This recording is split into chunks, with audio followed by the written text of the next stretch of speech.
TK here. Welcome to Inside the Mead Maker Studio, where we dive into the world of mead. Whether you're a seasoned brewer or just curious about the craft, join me as we explore the art, science, and passion that fuels this ancient drink. In each episode, I'll bring you insights, interviews, and everything you need to know to enrich your mead experience. So let's get started. Tonight, I'm going to be joined by the folks from Liquid Wood LLC out of Southern California. These guys are putting together a really unique product. They're taking water and they're infusing it with different types of wood to basically take the tannins out of that and create a product that you can brew and ferment with that has tannins already on the front end. It's a really cool, unique process. They're going to let us know all about that over the next coming little bit of time here. Tonight, I am also going to be drinking out of my Darth Maul glass. That Darth Maul competition is still up and going. And there are, I think, 2, maybe 3 more spots available in the reserve spots that I've made available. So go ahead and check out that post over there if you're interested in joining the Darth Maul Color Match Make a Mead competition. All the information and everything is over there. So I'm super excited about that. Let's see here. Looks like Dave and Dave are both with me already. And hopefully they've both been talking with these guys. They both should be joining for mobile, so the should go pretty smoothly. Hey, Dave Bailey, what's happening, brother? Hey, buddy, how you doing? Dave, doing good. And a Dave Preston. Hi, how you doing? I'm hanging in there tonight, my brother. How you doing? Doing well. Awesome, man. We've got one more spot available if Mr. Chuck Nation decides to show up with us tonight. If he doesn't, that would be perfectly fine. We've got these 2 wonderful gentlemen here to be able to feed us all the information that we could possibly learn in a short period of time. So why don't you guys go ahead and introduce yourselves. We'll start with Mr. Dave Preston down there, as most people here are already familiar with Mr. Dave Bailey. Oh, okay. Yeah, I'm Dave Preston. I'm one of the co-founders of Liquid Wood. That's something that we've been working with for a while. My business partner is Chuck Nation, who's a brewer. He works at Night Parade here in San Diego, just around the corner from here. And I'm not really a brewer. I'm a scientist, patent attorney sort of guy. And There you go. I started working on some things in my kitchen, and it seemed to work out pretty well. And I found Chuck at the local brewery, walking distance from here, and we just started working on it, and it turned out pretty well. And here we are. Very cool. Go ahead, Dave. I'm Dave Bailey. I actually used Dave's Liquid Wood for a quaff interview. Quaff is my my local homebrew club. So after speaking with Dave, I grabbed some of his liquid wood, and I had a bench trial. I took it to my my local homebrew club. I brought an A, B, and C, in which I made 3 different types of mead with different volumes of Dave's liquid wood, and got that out to the group so they could try it and give us some feedback, because one of the other guys I don't think he's going to join us anymore, Jeff, has won a load of competitions with liquid wood in his beers. So Gotcha. it's doing really well in the beer scene. So I figured, like, let me try it in the mead scene, and really just bring it to the club and let them see what they thought of it and what people thought was the best one, so they could get a good idea of what it was and how it can help in making mead. Yeah. What was the general consensus? I'm going through my notes. It was weird. So the way I did the experiment, I did an A, B, and C. A was 100% of Dave's oaked wood, replacing regular water. Okay. B was 60% oak wood and 30% water, and C was 30% of Dave's oak wood and then 60%. Is that right? That's not great math. 70% There we go. there we go, of water. So I did like a 1/3, 2/3, and 3/3 split. Okay. The consensus was weird. we did get a lot of people that preferred the 1/3 oaked water. However, I think it was slightly skewed because when we had our meeting, we had a lot of people there that were not actually members of the homebrew club quaff. They were just because it's held Lost Cause and Death Brewing. Yeah. I think there was a little bit of people not really understanding what they're looking for. Gotcha.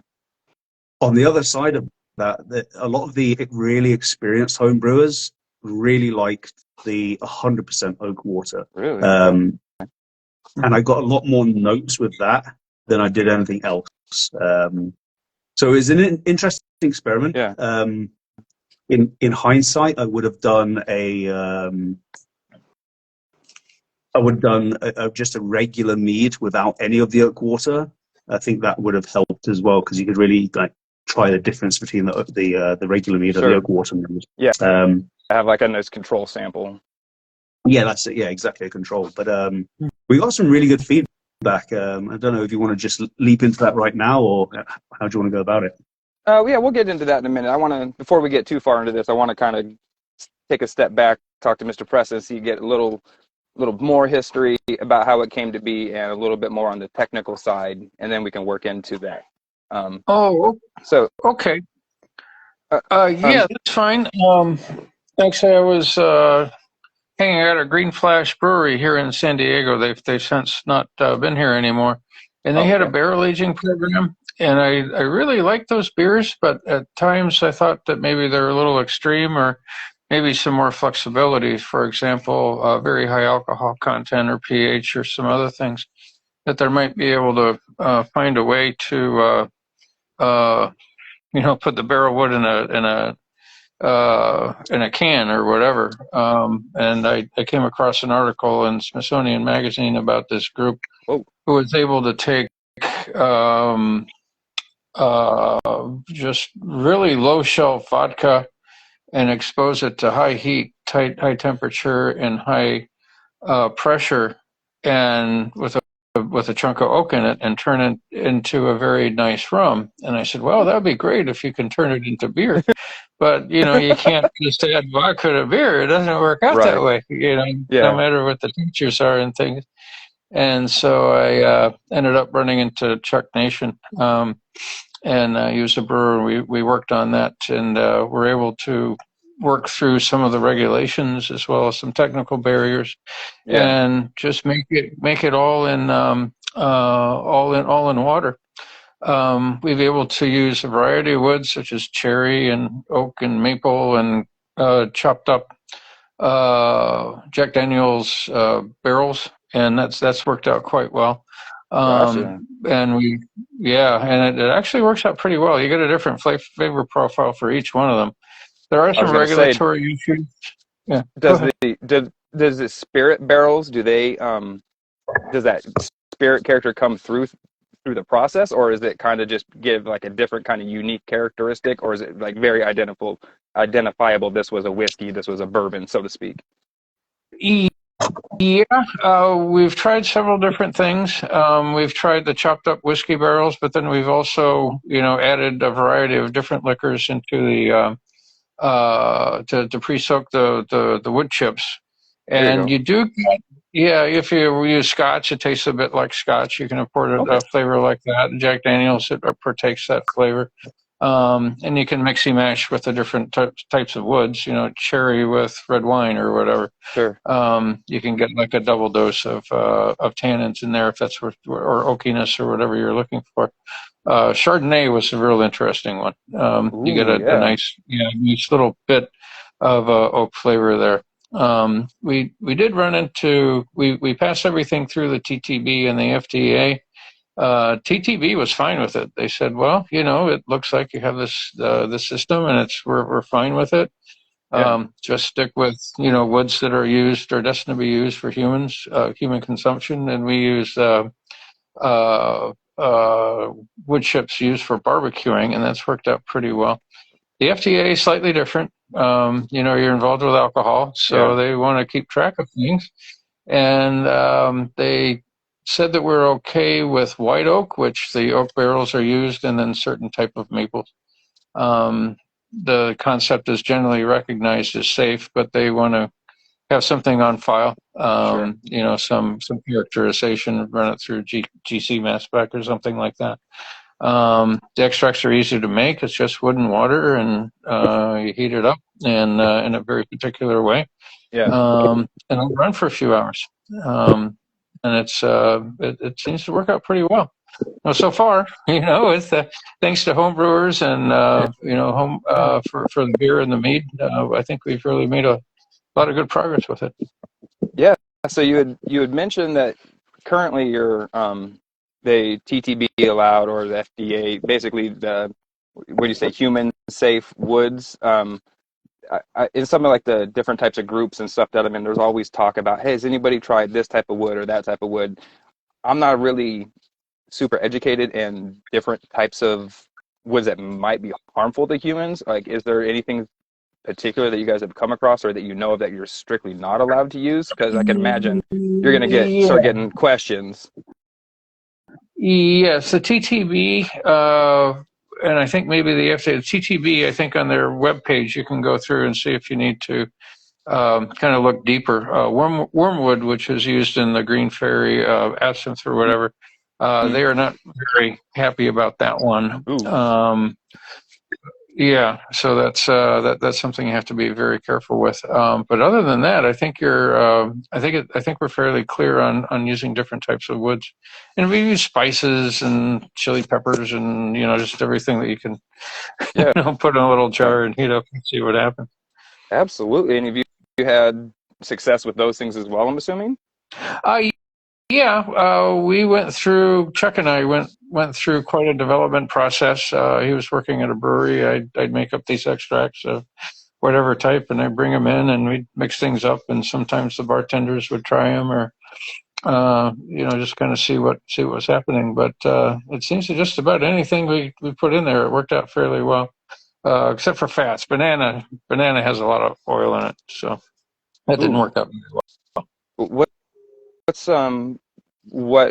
What was the issue with it? If it didn't produce flavor, or the process just didn't work, or? What you do is, because there's so much fats and oils in bananas, when you heat it up, you separate the oil from the flesh of the banana, and you get a water layer and then an oily layer.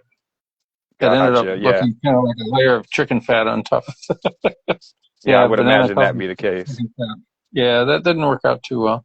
But otherwise, just about everything else has worked out. We used a lot of spices and lots of different woods, and we were actually quite pleased with how it turned out. Awesome. All right, go back over to Dave Bailey here. So yeah, let's go back to what we were talking about before. Sorry, I was just pulling up my my notes because I know I have them. I was just looking for them. Now bring this here so I kind of look professional-ish. So the voting order when it came to the oaking of the mead was actually 1/3 oak water versus 2/3 regular water. Okay. That was the most hands up. Now this was not the best experiment in the world. Sure. Purely because it was a show of hands, you know, and whether people were listening to the presentation when I was doing it, that has something to do with this. But it went 1/3 oak water was first, then 2/3 oak water, and actually last place, which was surprising, I've actually written that in my notes, was full oak water. Really? Now, interestingly enough, when I got the bottles back, the full oak water was the least amount of mead that was left. From the people that helped me hand out the mead to everybody, a lot of people asked for seconds of the full oak water. So that's interesting. Again, you know, it wasn't held in like the most rigorous form of testing. Yeah. But I worked with what I had. Was Billy there that evening by chance? Say again? Was Billy there that evening by chance? I don't think he was. No, I would have loved to have got his feedback. Unfortunately. Yeah, I was gonna say any of the Chris or Billy. You're curious of what either of those guys would say, but so it got the lowest, the 100% got the lowest score, but the score, But quote unquote, but they had the least amount left in there. yeah, and it got the most reviews. Now, so Okay. I got up and I did my little presentation, and my friends took the mead around. So once I'd done that, and then came back and later on asked for a show of hands, I then went around and spoke to people. The people that had notes, that was all about the full oak water, and they were all positive. So I'm just looking at my notes now. Yeah. Individually, they were the most excited about the full oak water. Most brewers liked the full oak water and had notes of both coconut and a whiskey flavor. The feedback was that it was surprising how oak aged the mead tasted for, I think it was maybe a month old. Now, when you and I spoke last time, I mentioned this, and you sort of gave me some shit for only using wildflower. So I actually back sweetened them all the same with a little bit of clover honey from Utah. Okay. Now, again, they all started off the same gravity. They were done exactly the same. The only variable was the oak water. Gotcha. So when the results came back, it was interesting to me because everyone had positive things to say about the full oak water, but no one really had anything. There were no real notes about the other two. So the full oak water, in my opinion, was still the best. And the reason I say this is because it added a load more complexity than the rest of the meads. And when I got up, I let everyone know, I was like, hey, this is like a young mead. It's about a month old. I don't need you to judge it as you would judge a regular mead. I just want you to look for oaky profile. What do you get from this? It doesn't need to be an award-winning mead at this stage, but I want you to taste A, B, and C and tell me which one you like the most. And that's a weird thing because we have a lot of very experienced judges at Quaff as well, and those were the people that I went to more than just the people that just happened to sit down and got a glass of the mead, and they had really interesting things to say again about the oak water. So everyone got the idea that it was like a mead that was oak aged for a couple of months at least, which was really interesting. People got a coconut type taste in that. That was something that got bounced around a lot. And Dave P, forgive me if I'm wrong, but these were JD barrels, I think we talked about. Yes, that's true. Okay, so the coconut was interesting. I don't know how that got in there, but a lot of people reported back that they had hints of coconut in there. Multiple and a really people. Pleasant surprise. Excuse me, was the clarity. Now, when Dave's talking again, I'm going to run upstairs and see if I can grab the bottle. But what happened was really interesting. When I brewed the mead with the oak water in primary, it didn't matter which version of oak water versus regular water I used. The clarity was really, really good, and within a month it was crystal clear. Wow. So again, like I said, I'll jump upstairs quickly when it's not my turn to talk, and I'll grab a bottle. But what I ended up doing was, when I'd racked all the bottles, there was a very, very clear delineating line between Lees and Mead, and it kind of looked like it was almost like you poured oil on balsamic vinegar. There was a very thick black layer of Lees, and then crystal clear Mead, and they were separated like oil and water. It was really interesting. So what I ended up doing was all the 3 separate gallons of mead that I had, I poured them all into one bottle at the end. And that was basically the lees, the stuff that I wasn't going to use. And I let that sit for a couple of days. And even after a couple of days, it separated so quickly between like this black, tarish looking water, or mead, and then the separate layer above it. So I don't know what the whole process is. I'm sure there's someone a lot smarter than me that could talk about it. But I feel like the oak water sped up clarity significantly. Yeah. And I thought that was really interesting because you're getting like a 2-for-1. You know, when you're using Dave's oak water, if you're telling me I can get a more complex oaky mouth feel to the mead and a clarity, which is, you know, there's no clarifying agents in there, but I can get a crystal clear clarity within a month, then that's like, there's more bang for your buck. Yeah. So I thought that was really interesting. And one of the you don't have to add like feedback a two-step in it or bentonite or any of that. It's just all built into the process. That's freaking amazing. Yeah. And like I say, when Dave takes over, I'll run upstairs and grab the bottle. But Okay. a lot of the mead makers who are there love the fact that they can start off with. So if they make a traditional mead and they're going to mess around with it in secondary, the idea that they could have a complex oaky mouthfeel to it already, and it was crystal clear, that's a great starting point. So you can make like I don't know, let's say a 10-gallon batch. And when you have that batch, you pull off maybe 9 gallons, which is crystal clear and already has the oakiness in it, and it's a month old. Then there's so much you can do in secondary, which were really excited a lot of the mead makers at my group. So Absolutely. I thought that was really interesting. All right, you run upstairs and grab that real quick. All right, Mr. Preston. Sure. So what's the so you're getting this feedback from the brewers, and that you obviously, as mentioned, have won several awards via via Jeff over there, your other partner. And what is the end goal for the product line? Is it to sell the systems so you can make your own water for individuals, or is it to sell like the actual water itself in bulk to like producers, or like have it be like a shelved product, or like all wholesale? How can people expect to see this available to them in the future? Yeah, that's a very good question. We're really not trying to be a make and sell sort of company. Okay.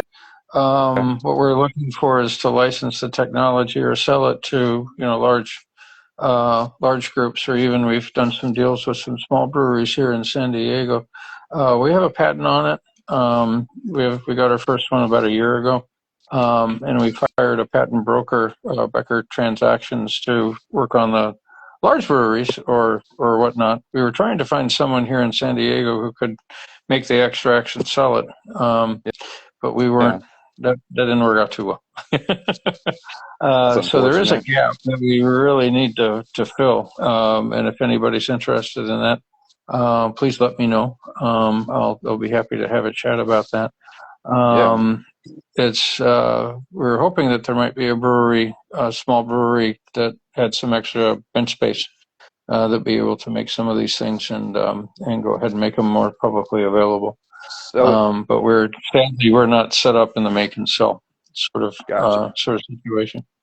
So like you said, you're trying to license the technology. So now if somebody, like let's say one of these smaller breweries or a brewery reaches out to you and says, hey, we're interested in that, or goes through the channels to get it all mustered, what type of, say, footprint can they expect to lose in their facility or consume? I don't know what the connotations on the word, but what kind of footprint is this going to take up for them, and what kind of turnaround time are they able to, from wood in to usable product?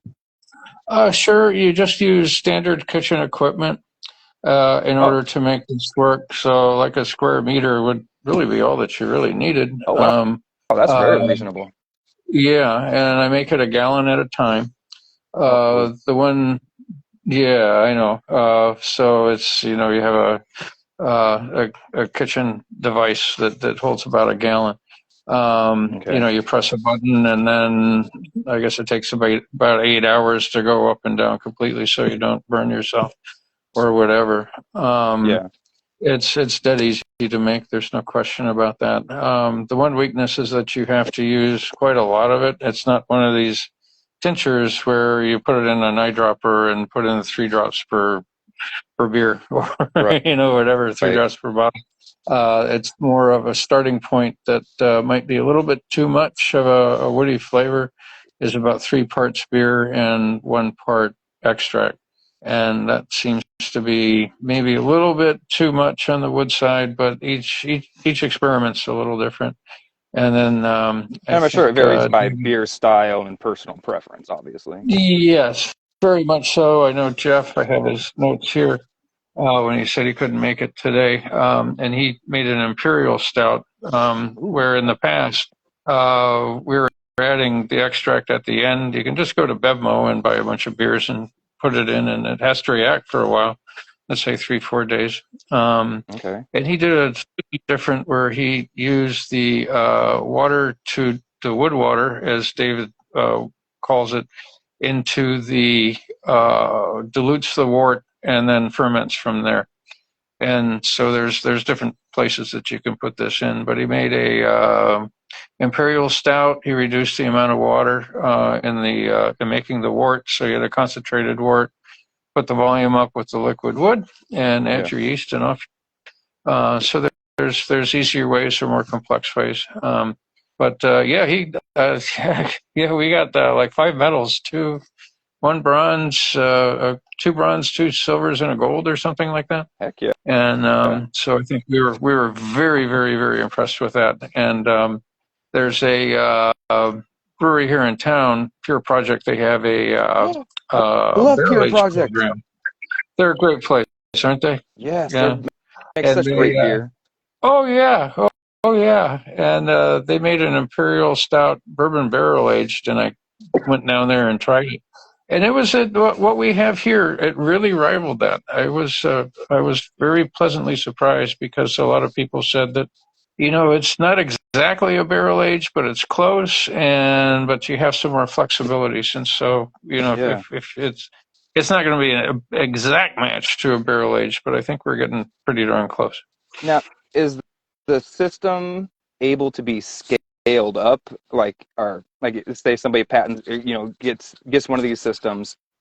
Is it something that they can then, like I said, modify and make it a larger system, or is it pretty much currently like a one size fits all? Because I could see that being the 1 gallon production at a time being the biggest hitch for large scale operations, or even small scale operations, to be honest. Yes, and this is fairly standard cooking equipment. You can buy industrial scale. Okay. I just use what I have. Yeah, you can probably get a 2-story thing. It's just a pressure cooker device. Okay. Kentucky Fried Chicken uses pressure cookers and things like that. We didn't make this big, huge gizmo that can blow up. We just right. try to pull things off the shelf. But that's something to look into. Can you make a device that's computer controlled and just do whatever you want? No, I love that. I think it's a great idea. They come to you and get here's how to do it, get the know-how from you guys, and then they can take that and then scale it up or down or whatever they need to do for their own purposes. I think that's a phenomenal way to go. Oh, yeah, and then homebrew, I don't think you'd use much more than a gallon or 2 for a batch. Back in grad school, I made beer for a while. I had a good buddy he was a postdoc from the UK, and we were down in Florida, and he said, "I will not let you drink this Florida beer. I will teach you how to make beer." And we made some pretty darn good beer. I knew I had a good batch because it all went away. But because it didn't last very long. No, it did not. It did not. But it was fun. It was fun. Oh, that's awesome. And you'd sent me kind of like a bullet point flyer with some some talking points and everything about. Sure. I'm assuming this is. It says there's other things that you can use. It says wine, spirits, fruit. Say extracts of fruit and spices, a variety of combinations of wine, spirits, and other beverages. Cannabis extracts for non-alcoholic beverages and edibles. Has that something that you guys have worked with as well already, or is that just something that you're saying is potential? The process has potential of doing that. Yes, that's something that we did try. That's in the patent application, and I have PTSD, and cannabis is something that really works well for that. So I had Awesome. some extra, and I put it out in small batch, and it actually worked out well. And again, Very you're cool. not looking at flavors there. You're looking at other properties. And as can of beer and can of seltzers and all these others come to light, we were hoping that might occur. So So you're that's just just grabbing more another. like the terpene flavors, not getting any of like the THC or any of that stuff out of there. Oh, I think it's terpenes, although I think it has a little bit of everything in there, which is kind of odd because Yeah. it's water only. Yeah. So there's something to consider there. Yeah, that's a But there weird. might be some technical aspects which allow the water to breathe, if you will, a little bit more and allow things in, which That's might be happening. yeah. No, that's very cool. And then I'm really digging this process. yeah, and then mechanistically, I think what we've broken down in barrel aging, you have the step of the water and the alcohol pulling things out of the barrel, various components, Hmm. and then the alcohol or the beer reacts with the with those components to get the final product. So I think we've greatly accelerated the pulling out part, and then you just have to age for. I have like a growler growler works 64 ounce pressurized growler that I use for these things, where it usually takes a while for things to settle and for the flavors to develop and mature. For that barrel aged to pure project, that Imperial Stout, it was an 18-month, and I think it was 18-month aging process, and I think Jeff Whoa. made his beer in 18 weeks. So we can greatly accelerate the process on that, and No kidding. uh, so it's it's not perfect by any stretch of the imagination, but I think there's a lot of goodness in there as well. Absolutely. A lot All right, Dave Bailey, of what you fun. got over there? Yeah, sounds like Um, it's a lot of fun. Yeah. well, I just want to add to what Dave was saying. Please. Again, I know this isn't a beer podcast, but I'm sure a lot of people, or video cast, It's TK I'm and sure a lot of drinks. people Hmm. they make both. Yeah. Now, when Jeff was winning competitions with his beers, he was crushing it as well. He was getting multiple scores of 40 points plus. So I Yeah. think that's really interesting to note as well. These beers Yeah. were doing incredibly well score-wise. So I will show you this. Unfortunately, this isn't the main bottle that I had because it was so nice. I actually drank it, but this is what I have left. Hopefully, you guys can see. Like, Oh my goodness, yeah. so you have a very clear delineation there between the mead Absolutely. and the lees, and you can't really tell from your end, but from my end, it looks like almost like a landscape where you can see the lees very clearly. So if I wanted to rack off this would Yeah. be so easy to rack from Right. because it's you can see the lees, and if you give it a Yeah. little shake up, it doesn't Yeah. really Oh yeah, it doesn't mix really either. yeah, I was gonna say it doesn't really swirl up and No, which is again, it's so interesting because this is only a couple of months old, but yeah. I mean you can see the writing on the other side of the bottle Oh quite yeah, easily. absolutely. Yeah. So Oh yeah, I can see I mean the that, back side of the label, everything. That is damn yeah, clear. Holy yeah, cow. and this has no clearing agents in it at all. So I really, really like that, and yeah, Dave was very kind to give me around 5 gallons in total. So I have about 2 and something gallons left. Yeah. And my next batch, I'm actually going to do like a big 14-gallon batch, and I'm going to use the rest of Dave's oak water in that. Yeah. And what I'm hoping for is probably get a little oakiness in it because the majority of it will be water, unless I decide Yeah. to do like a much smaller batch. But I'm Sure. really interested to see what happens clarity-wise. Yeah. And I It's did almost do like it puts a an experiment. positive or negative whichever, puts the charges it more so it like or like it does the double charge like with a two step, it just kind of just does it all at once. That That's a bizarre that's process. what I I'm love it. thinking. whatever's happening in the process there, it's got to put a charge in somewhere, which is attracting the detritus and bringing it down. Did you notice a difference between the 1/3, 2/3, and full as far as which one clarified faster or which one may have had a better look to it? I think I'm maybe maybe I'm going to misquote here. I think the clarity speeds were slightly different, but within like 3 weeks of them being bottled, you couldn't tell a difference. Every gallon had like that thick black layer. Yeah.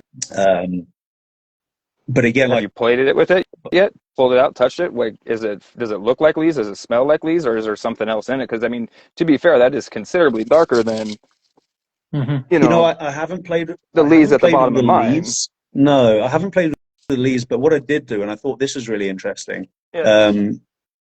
I had a mead that I was messing around with, and I used some Dave's Oak water in secondary.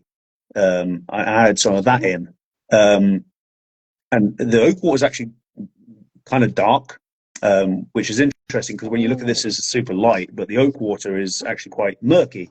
Because you used there was the Jack Daniel's barrels, and those are charred on the inside, so it's picking up the char and everything. I was so dumb. I was thinking, why would it be black? Okay, hello. Now, if you're using fresh oak, it's probably going to have a much more natural, like amberish type of color, not that dark. Exactly. Color. Okay, I'm on the same page now. However, when I added the water in secondary after fermentation had finished, I wanted a little bit of oakiness to it. So I'm like, let me mess around with this. It's a gallon that I'm just like toying with. It became super dark, super murky, and really hasn't cleared. So adding it in secondary, and I'm not worried about the color of it, but adding it in secondary changed the color significantly to a much darker color, and it's kind of it hasn't cleared up at all. I've been cold crashing it for about 3 weeks now, and it's I'm probably going to have to add some clearing agents in it to get it to where it needs to be. The flavor is decent. It's spiced, so I can't really pick out the oak. Again, this is a mess around mead. Yeah.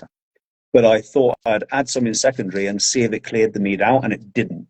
So again, I'm sure we need a scientist to try and figure out what the process is, because fermentation, the oak water really seems to clear the mead out. But in secondary, once fermentation is finished, well, I'm not seeing that. And I thought that was a really interesting experiment to sort of mess around with. It'll be interesting to see how the fining agents react with that, if it pulls all that out of there, or if a lot of that color remains in suspension and it'll just kind of be dark forever. Yeah, and I put all this stuff on my Instagram, and I'll let you guys know as well. Once I add some fining agents to it, I'd really be interested to see what happens with that. Sure. So going into if you're looking at adding something in secondary, beer may be different, but for mead, it didn't really have the same effect. I wasn't sure it would, but I thought it'd be a really cool experiment to throw it in and see what happened. I kind of expected, because I didn't use a massive amount, I kind of expected maybe a little more clarity, but it added darkness and murkiness instead, which was unexpected. Again, it's not a bad thing in terms of what it's going to taste like, but certainly from a clarity point of view, that's not the best way to go about it. And again, I wonder if the fermentation process does something to the oak that's in the water and makes that reaction. I'm sure there's people out there that would be able to talk more on that. So now I know there's been people who have fermented inside charred barrels before, and the mead that I had that came out of those was much more on the traditional quote unquote side of color that you would expect. For it was a sizer that it came out of there, and it was very much sizer colored and whatnot. So I'm curious if it's man, this is like all wild new territory. There's so many questions. Did you try it on its own, or is it just like too, I would say, I impalatable, had a taste or is of it it. It too was intense? yeah, of course it did. Someone gave me some random liquid in a bucket, and I'm like, yeah, let me try this. Um, it was tannicky. It had a dry tannic feel to it. It wasn't over oaky. It wasn't like I was surprised by the fact that it wasn't super oaky. It just had some tannic feel to it, and on the mouthfeel side, but Yeah, it wasn't overpowering in any stretch. Like you wouldn't want to drink a pint of it, but there's sure. certainly nothing wrong with it. No. But yeah, I like the idea of where is it? Maybe taking this out and racking off this, and then getting my hands on it, feeling it. That's It what I would. almost Yeah. feels like it might be. It looks like it would feel chalky. So Oh, that's a good idea actually to take it out and like really mess with it because it's kind of glob like you see there maybe it like globs up a little bit. I don't you know. nailed it. It basically, like, if I didn't have a label on that, no, this was a mead thing, I just like popped into this. I would easily think we were talking about a, oil and vinegar type of situation here. I Yeah, mean, because that is, yeah, especially the way it moves around at the bottom and everything, that's very yeah. interesting. It really does stick together. And again, I can't speak highly enough about the how it helped me with clarifying because I'd love to be able to get to a stage where I don't need to mess around with clarifying agents. I use super clear. Yeah. That works well. It's a two-step process, positive and negative. Yeah. If I can make a mead and I don't need to add that step, and again, Yeah. it's going to add some mouthfeel, some complexity. I have 15 gallons sat in an oak barrel for 8 months now to try and add something to the mead. Yeah. I don't love the mead that I have, and within a month from literally starting to pouring, it has that complexity already. And yeah, the people like, yeah, I taste the JD in it. I taste the oakiness. Yeah. It wasn't like, oh, yeah, it's kind of oaky. People were like, yeah, 100% I can taste like that when they're doing blind taste, they're like, this is the oaky one. I'm like, yeah, 100%. So Yeah. it's adding a lot. There's a lot of value that's added through this compound that Dave's making. The What the one thing I worry about, maybe Dave, you can talk about this a bit more. Sure. If you have like a brewery, let's say, or even a home brewer who wanted to make like a big batch, like a 15-gallon batch, I think that's where the problem's going to come in. Because if I want to make 15 gallons, it's going to be difficult to get 15 gallons off you. How we were you talking about how that would when you you like were combat upstairs. that? Yeah, it's a very good question. Just to refresh that, the system that's used is just a home, use at home, sort of 1 gallon pressure cooker type thing. There's a large number of high volume pressure cookers that are out there for commercial purpose, like Kentucky Fried Chicken. They use pressure cookers, Oh yeah. and I think very large volume food preparation for old folks' food or things like that, or My wife used things to that are work on used. a food truck, and they had a gigantic There you go. oil fryer pressure cooker. I mean, this Sure, thing looked like it was sure. probably 30 gallons. Oh yeah. And as you can imagine, a lot of these things probably has a lot of dials, and you can change your temperature and pressure and this, that, Yeah. the other, or program to do whatever you want to do. There's a lot of things that could be done with that as well. But Yeah. we haven't made a big huge thing to take up my kitchen to try that. But that is a valid point, and that is the one weakness I think that we're trying to deal with. We tried to concentrate. Yeah, it works for a while, but you end up getting a fairly nasty brick red precipitate, which does not taste good at all. Interesting. Yeah, at I least think you know it's where you're at tannins. on It it. might be ice. Oh yeah, well we've tried everything, but you do get I think it's oxidized tannins. I'm not quite sure, but you do have to treat it well, keep it away from too much air, Okay. and that's kind of what we found so far. Even after it's made, you need to keep it away from the air, or is that like just during the We process, and that's Yeah, during the process, it's the air is not present. When it's heating up, of course, you get the blowout of anything that's still there. You make it, you have to move it around and kind of you get some aeration there. But if you try to concentrate too far, that's when you're, let's say through heating, that's where you through evaporative heating, Gotcha.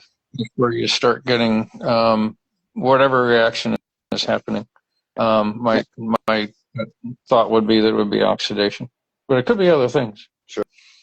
Now, aggregation of particles or something. I don't know.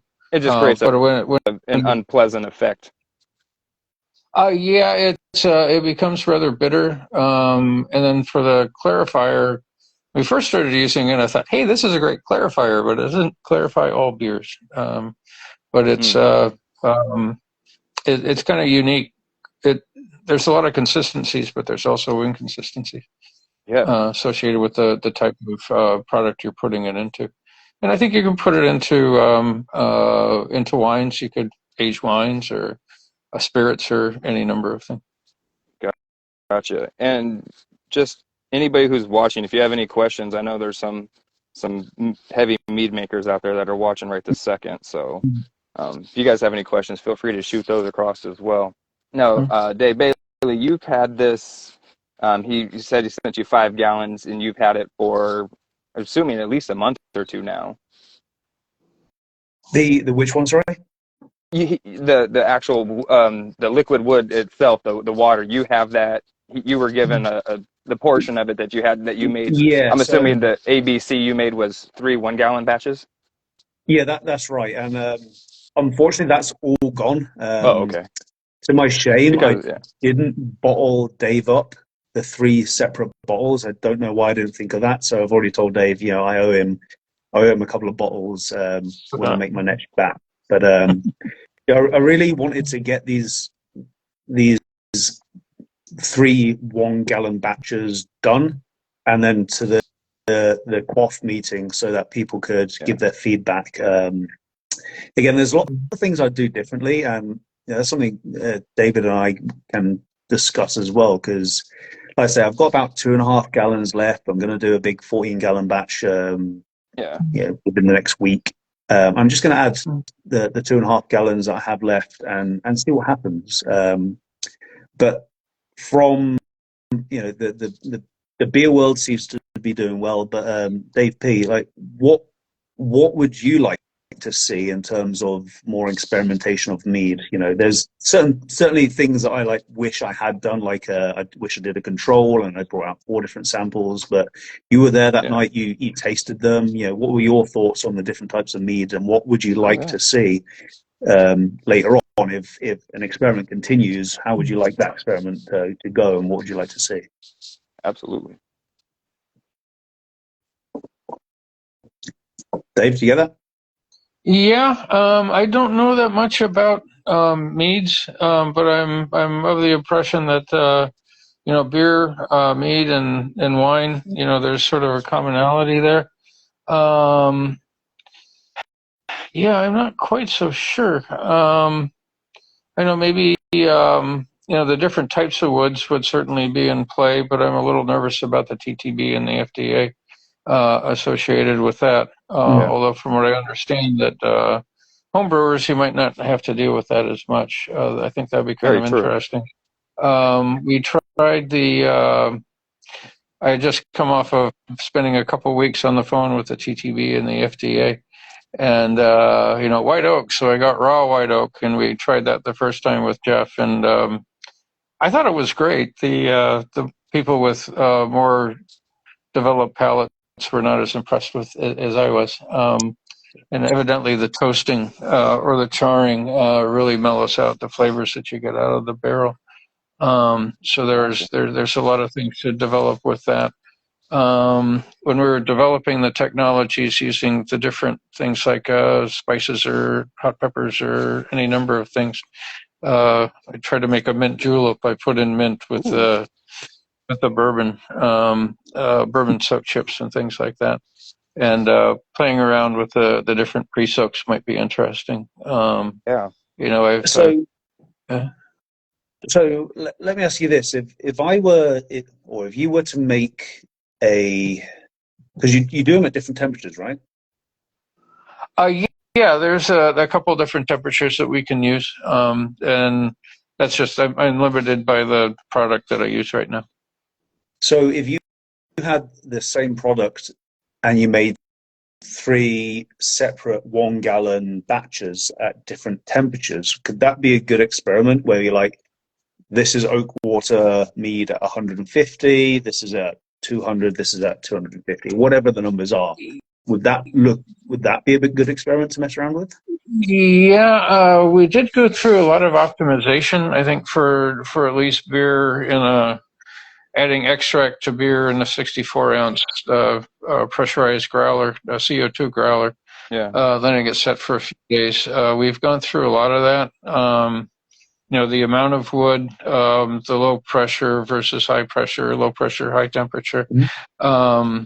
We've kind of gone through that, and I think we've set on a particular settings which are working pretty well. Okay. But we can definitely look into that. I know that early on, if we had the temperature too high, we destroyed some volatile flavors. I think that was kicking in. Gotcha. So there's a little bit that there's definitely room to play. There's no question about that. When I wrote Sounds the like it patent might be. application, oh, go ahead. I say it sounds like it might be kind of like a barbecue thing. It's like you don't want to go too high and fast. You want to do like a low and slow type of thing. Well, we did find that we're using hot water baths as opposed to pressure cookers, and low and slow. The big, large bell jars. Oh yeah. And these, and I still have some of the original bell jars and gallon jugs in my refrigerator. Just looking for if something grows in it or whatever. And after several years, nothing's grown in a gallon jar or in these sealed off things. Gotcha. So there's a good kill step in it. That's important. You're looking at these, these barrels have been rolling around, and God knows what. But you do have a pretty good kill step, if not an autoclave step. Yeah, I was gonna say it's like a pasteurization or like an autoclave since it's pressurized. Yeah, that's really cool that you've kept some of those original batches for this long. Just as again a control experiment to see what's going to be happening with that in the future. Dave Bailey, what was your? Oh, and settling, it actually when it comes out, it's quite clear when it's hot. But if you put it in the refrigerator, it looks like honey. And then after a very long time, some of that will settle out. So there is a settling, and I think the settling goes to the clarifying aspect that David Bailey is seeing. Gotcha. But that's my guess. Now, David Bailey, what was your personal preference on the blends? Did you like the 1/3, 2/3, or full blend? I like the full blend. And that's why I say I was really surprised by the fact that more hands went up for the 1/3. But again, I'm not entirely sure everyone was listening. We were towards the end of the night. There'd been a few presentations. People were in their cups a little bit. There were some people there that weren't experienced with judging and knowing what to look for. For me, the complexity it added to the mouthfeel, drinking it felt like a mead that was at least 9 months old versus a month old. And again, like knowing that I can add all that in up front and then mess around with it in the back end is really interesting. And I would love to do another ABC test, and maybe Dave, you and I can get together and look at that with different types of wood, so we can we can do a blind test where I don't know, you're doing a JD barrel, a regular barrel, a cherry barrel, like whatever it is that you have available, and I can again do everything exactly the same, but take them to a big meeting and be like, which one does everyone prefer?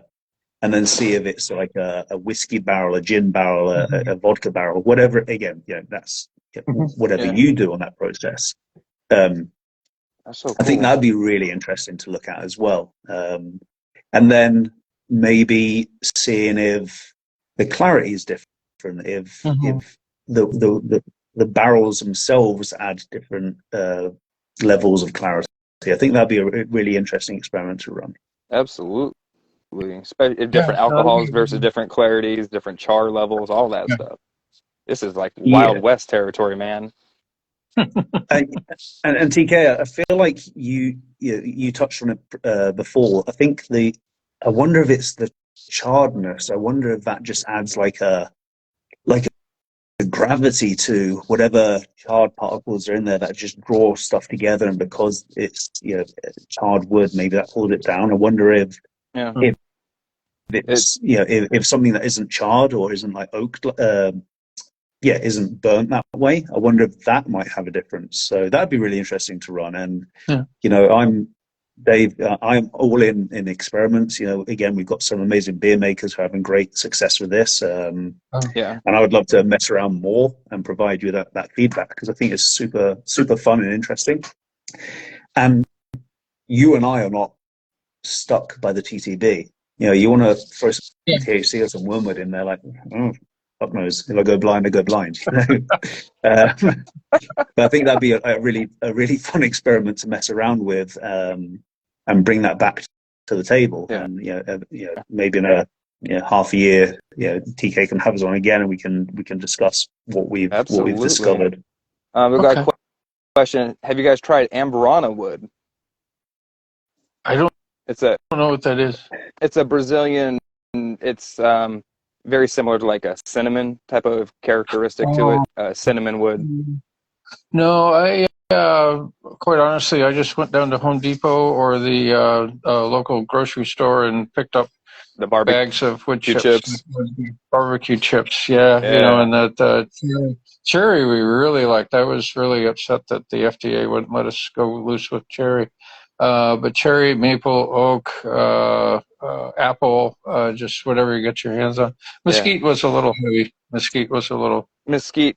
Little. Even mesquite honey is a little bit meh when it's. I mean, mesquite meads are a very. You don't see a lot of them out there. Let's put it that way. Yeah, it has its merits, but we have a system that we're using, and that would take a little bit more time to play with. But sure. There's pellets versus the chips. The pellets, they're just made of sawdust, and they kind of make a mess to clean up. But they might give a little bit more kick to it, maybe. Yeah. But the chips seem to be the way to go. And you have the cellulose, the lignins, and then whatever else is floating around in these trees. So it's probably due with this. It's this accelerated oak aging or accelerated wood or barrel aging stuff. So I'm imagining it's going to be the amount of surface space available to the water, even though it's being pressurized and forced into that. It's still the amount of wood that's in there, so to speak. So I think, I get that for your pellets. You're probably going to get a better fullness out of it. I don't know what the word is, but. Yeah, I got it. It's the surface area that you're speaking of. And the people who was that? Lost Spirits were the people who did the turning basically moonshine into fairly high level rum using chunks of wood, and in their patents and in their materials for people to come visit them. I think they said that the sawdust did not work as well for them. They ended up using just planks, about the size of your cell phone, and this device filled with and they used a very high light that seems to degrade the wood a little bit in a different way. Although we didn't find that, so. I wonder sorry, Dave. I spoke with a lady who was in the Mead sphere, and she was thinking of an idea in which you buy barrels that have been used. Let's say a whiskey barrel that's hit the stage where it's maybe not going to be used anymore, and using that to break that down and using it for barbecue wood. Yeah. So It's like is there pulling a the devil's world in cut which, out of a barrel. sorry, say again? It's it's like pulling the devil's cut out of the barrel. Yeah. When you're aging the spirits, you got the angel share that evaporates off, and then the devil's cut that's Yeah. left in the wood. So Yeah. I think that's a phenomenal idea. Yes. So and that's my question. Let's say the barrel I have aging upstairs, I get to a stage where I'm like, I don't think the wood is going to impart anything more into my mead. Yeah. Is there a world in which I bring that to you? I'm like, here's a 15-gallon barrel, chop it up, break it up, whatever, Mm. again, whatever your process is.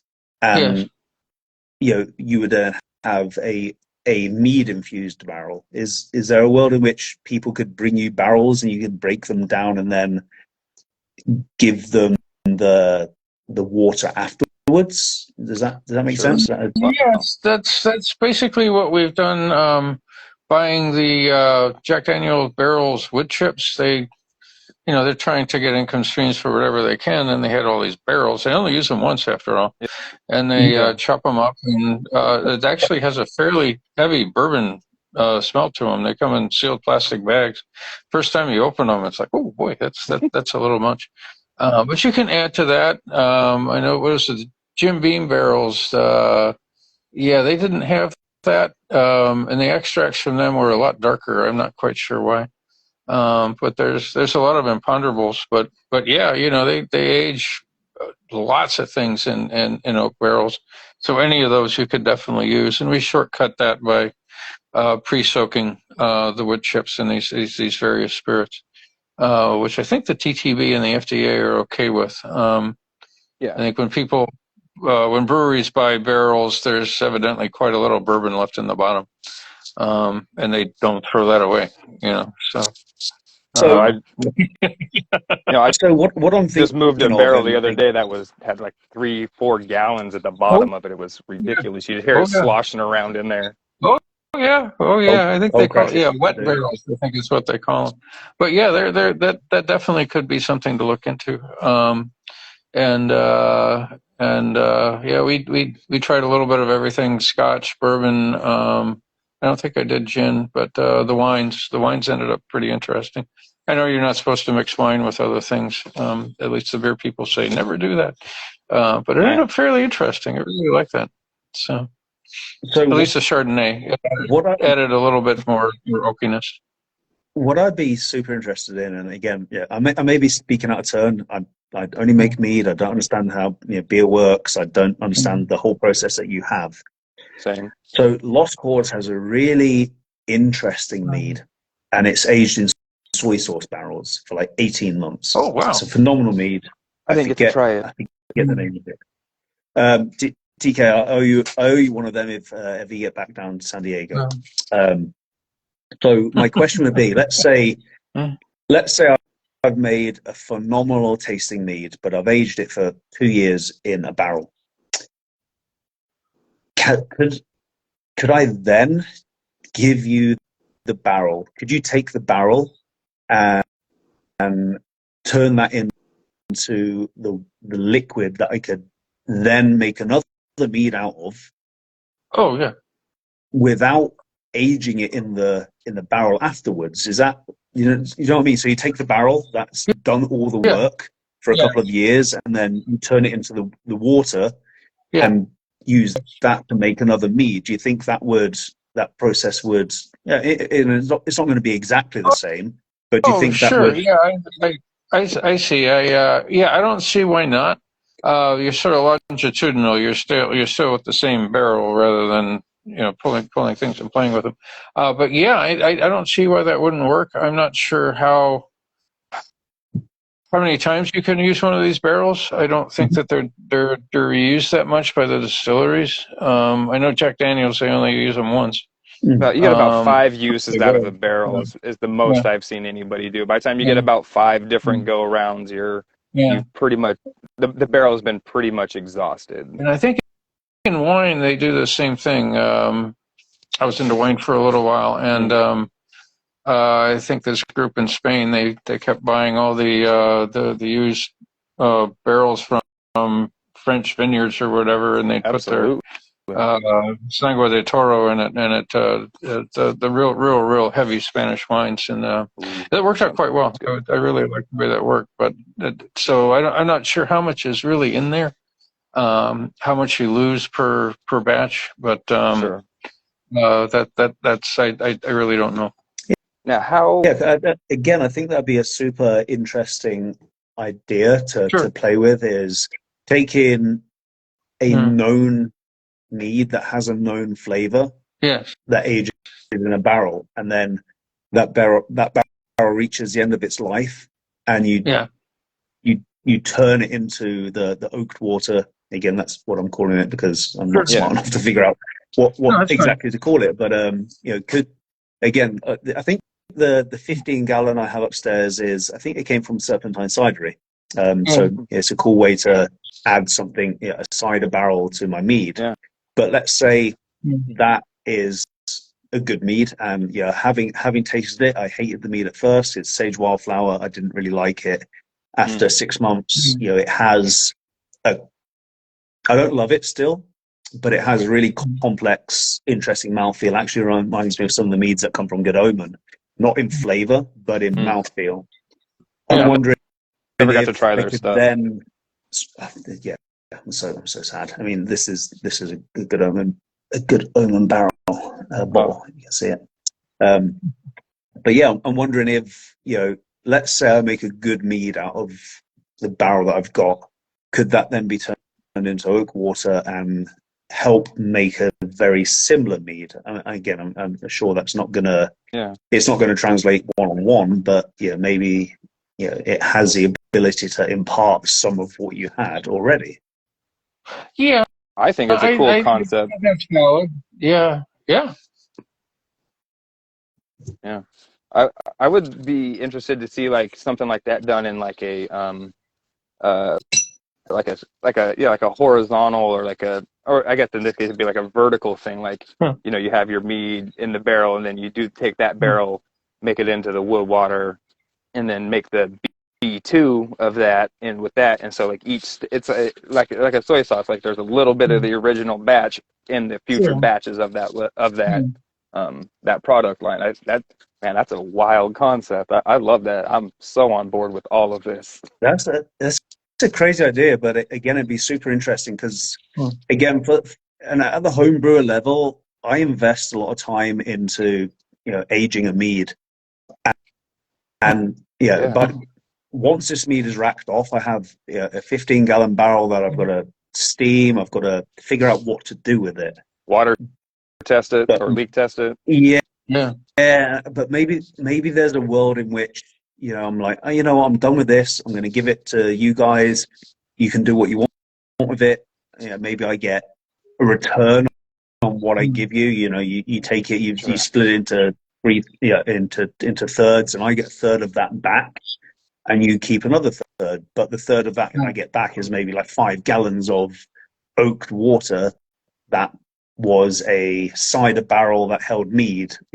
That it seems like an interesting idea. I have no idea how any of this stuff works, but it seems like a fun thing, and especially if you've like Lost Cause, you spent 18 months aging a mead in this barrel.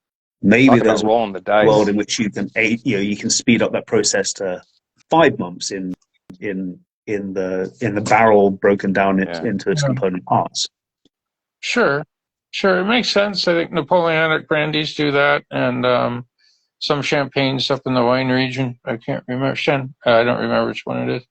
But yeah, and it has a nice little bit of lore. It just has a little bit from way back when. Have you tried barrel? Like, have you tried like a soy sauce barrel or something like that? Because I have a connection at a place that makes vinegar, and they have oak aged vinegar. That process sounds like that would take care of the SCOBY or anything that would potentially be growing in that. And you could, in addition to the wood, you could have some like acidity level in that as well. That sounds like that's a unique process too. I mean, potential. Yeah, I anything you want to try, we can definitely do that. If you could All get it right. chopped up, I'll be happy to make some water out of it. I'm going to reach out to Let's my see. vinegar contact and see if we can't get you something down there, because they're up in the Modesto area. I got you. See, TK, that sounds really interesting for, again, the home brewer that wants to make a sour, Sure. but doesn't Absolutely. quite have the ability. If you can add that vinegary essence to it, and you could end up making a sour mead without having to worry about any lactobacillus, whatever. I think that could be an interesting idea. Absolutely. This is such we're in, like I said, the Wild West. It's like uncharted territory. There's so many unexplored avenues. It's like there's unknown unknowns, known unknowns. Like there's it's like being at the base of a tree and just being able to see all the different paths you can go. I'm so hyper impressed at this concept and everything. Cool. How Sorry, gents. I'm just going to say I'm gonna pour some of this now. I wanted to just pour it and see how much it mixes up. Absolutely. Of the tool. So you can watch me take a little pour. Yeah, I can't see your screen. I don't know how to do that. You can't see his screen? No. So if this whole time it's just been you and me, and you can just hear him. Yeah, I only see Dave. I don't see UTK. But well, I see both of you, thankfully. Oh, okay. Yeah. Well, so Instagram is certainly not perfect. Every live streaming service has their things, but do be assured that the final product when I upload the video will have all three of us in there. Yeah, no, that congealed very well together. Man, that's not the right word. It clung together. It held together very well.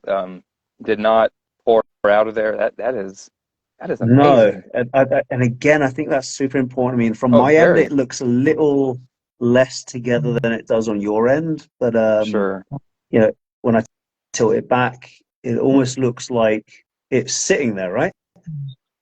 Yeah, that's why I say congeal, because it looks like it's moving as one mass. As like it almost kind of looks like a SCOBY or something sitting down at the bottom. Again, from my small really picture and low resolution. No.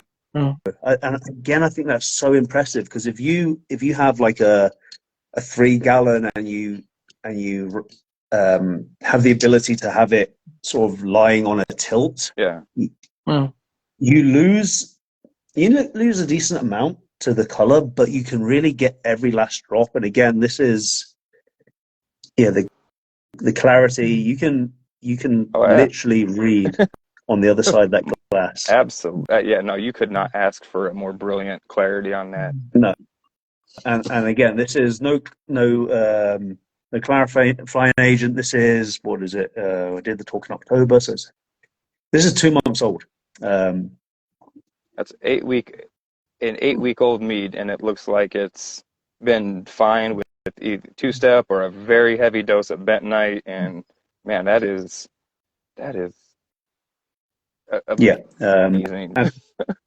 So Dave P, how soon are you guys able to what's the phrase I'm looking for? Like, when are you guys looking to start putting units out there, or start putting licenses out there? Like, how soon can somebody reach out to you and start trying to get the wheels turning on a rig for themselves? Sure. We're ready and able to go on the licensing. We've licensed to one brewery at an evaluation, and then a few home brewers. We do have the patent broker group, so we have to negotiated where I was allowed to play in San Diego with small breweries and home brewers, and but I think if deals start coming through, they'll be more than willing to allow me to do those from anywhere. I just talked with him the other day, and so we're definitely ready, willing, and able to go. And it is simple to, so. I think once I get myself set up in a little permanent place, I might license one of those and see what I can't do and start to start doing some wood water on my end. That's like I am just highly intrigued by this whole process and the concept that you guys have come up with. I mean, I guess it's not like an original idea, but like overall, but like the concept you're pulling up and putting it into an original idea. It's a very cool. Um, Again, I think it borders in uncharted territory. Now, somebody out there who has been around a lot longer than I have may have a better understanding of something that's happened in the past. But I mean, the fact that you were able to get a patent Yeah. for this technology tells me that it's probably a fairly unexplored realm of operation there. Yeah, it took us a while. We had a tough patent examiner. I used to be an examiner a long time ago at the Oh, U.S. Patent Office, and yeah, there's been people trying to do similar things for a very long time. But I think we found something that's just a little better, a little different, and it, meets the criteria for getting a patent. And that actually made us very, very happy. That definitely put a smile on my face. I could So. see why. Holy cow, man. So anybody out there who is looking to start licensing this technology, how should they get a hold of you?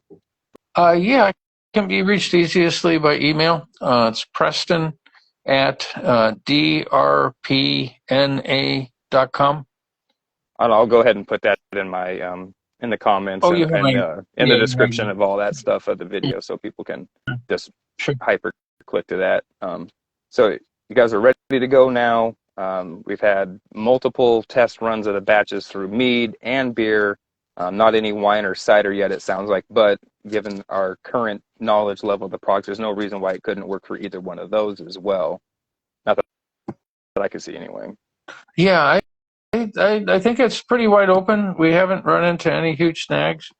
Cool. We have to be careful with all our regulatory agencies under the appropriate circumstances. But other Yeah. than that, I think we're in pretty good shape. Very, very cool. Well, thank you So, both for joining me tonight. Did you have anything else to add to the thing? I was just going to ask, Yeah. correct me if I'm wrong, but wine ages for quite a while in barrels. Yeah, and they're almost always, as I understand it, Yes. toasted to some level. I don't know anybody who uses just raw oak barrels. Yeah. So I wonder if we could get to a stage where like wines can be much like a mead. A wine can hit saleability in 6 weeks rather than 6 months, or I wonder if that's what the future might hold in which like you don't have to age a wine in a barrel for like 5 years to get it to where you want to be. Maybe it can be done in Right. 5 months. Any percentage of time you could cut down, I think, would be beneficial to the cost profit loss statement. Yeah, and 100%. here, and you don't have to lose your footprint with all these barrels. I think you lose 10% of barrels just because they leak and spoil and all this other good stuff. So I think I think it helps a lot. I think it would help a lot. It's a very, very easy way to get into some barrel aging sort of technologies. Yeah, I'm like I said, I'm highly impressed with the whole concept, the whole process. Um, I think any home mead maker out there who is um, wanting to get, in the next, what's the term? Like, I want to say the cutting edge, but if you're looking to be on like the next it thing, I think this is has a very high probability of being like the next it thing in the fermentation world because, like for everything David Bailey said there, and you, Mr. Preston, you're cutting down on footprint for having to have barrels. You're cutting down on time to be able to have product that's in a non-sellable state. I think that the positives seem to be outweighing the minimal negatives. Yeah. I mean, I can't even really think of any negatives other than the black sludge is kind of unappealing at the bottom. I mean, that's but no, but leaves are I mean, just because it's black at the bottom and unappealing doesn't mean that this lightly tan stuff at the bottom is any less appealing. You know what I mean? It's just I think it's just part of the process. So it's really almost like a non sequitur at this point. But I'm man, I said it every 5 minutes. I'm impressed, and I'm just really wanting this to take off and become a huge thing for the Super. We do. industry and for y'all's pocketbooks. Yeah. Well, thank you both very much for joining me tonight. I had a phenomenal conversation with you guys. Anybody who is looking to get a hold of these guys, I will have the contact info down in the description of the video to get hold of Mr. Preston to start that conversation on how to get one of these setups in your homebrew area or in your commercial facility. So again, thank you both very much for joining me tonight.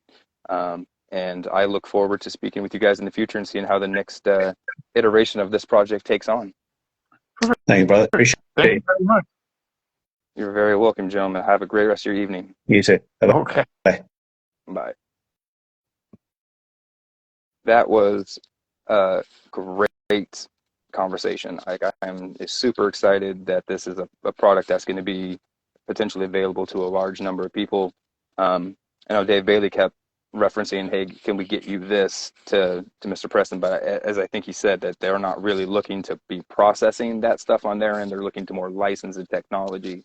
So it'd be more like, as a home brewer, can you go to your local brewery or meadery that has one of these processes, and they could do it's another avenue of revenue for somebody who takes that process in.